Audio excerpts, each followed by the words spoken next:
Hello guys, welcome to my YouTube channel X Rider Sonu.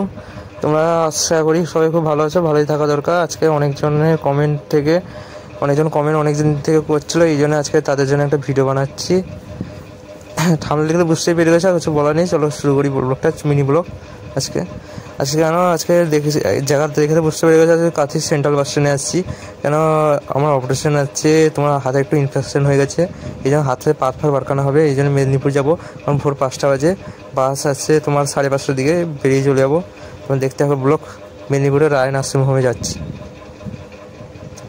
দেখো একটা cute nurse যদি থাকে আর কি টেনশন কি, এখন রায় নার্সিং হোমে ভর্তি হয়েছি।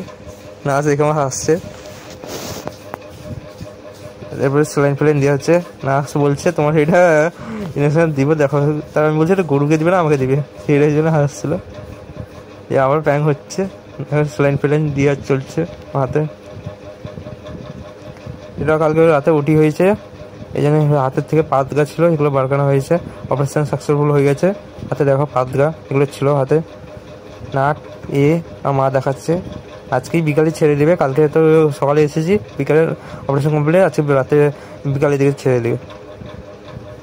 এরপরে 7 দিনের পর আমার ড্রেসিং হচ্ছে, এই জন্য এটা আমার বাড়ির পাশে কন্টাইতেই ড্রেসিং হচ্ছে। মেদিনীপুর যাইনি, এখানে ড্রেসিং করে দিচ্ছি। মেদিনীপুর যাবো, আর 7 দিন পরে যাবো, তোমার 10 তারিখে যাবো। হাত পাত খোলা হয়ে যাবে, চেক হয়ে যাবে ডাক্তার। 25 তারিখে হয়েছে, এই জন্য আর তোমার 10 তারিখে খোলা হয়ে যাবে, 15 দিনের পর। এই জন্য ড্রেসিং করে দিচ্ছি আজকে। দেখো হাতের ভিতরে এইভাবে সেলাই করা যাচ্ছে। লোক দেখে ভয় লেগে যাবে তোমাদের, এই জন্য একটু দেখে নাও আর কি। তোমরা অনেক আমাকে সাপোর্ট করো, আর একটু করো। আর বেশি না, তোমার 20 তারিখ থেকে আবার রাইড শুরু হয়ে যাবে। এই জন্য বেশি করে সাবস্ক্রাইব করো, তোমরা সাপোর্ট করো।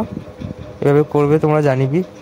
ঠিক আছে, আজকে ব্লগ বেশি আর বলবো না, অনেক দিন থেকে ব্লগ বানাইনি, তোমরা অনেক রেগে গেছো। ঠিক আছে, ব্লগ এখানে শেষ করছি। ভুল থাকলে দেখে নেবে। বাই।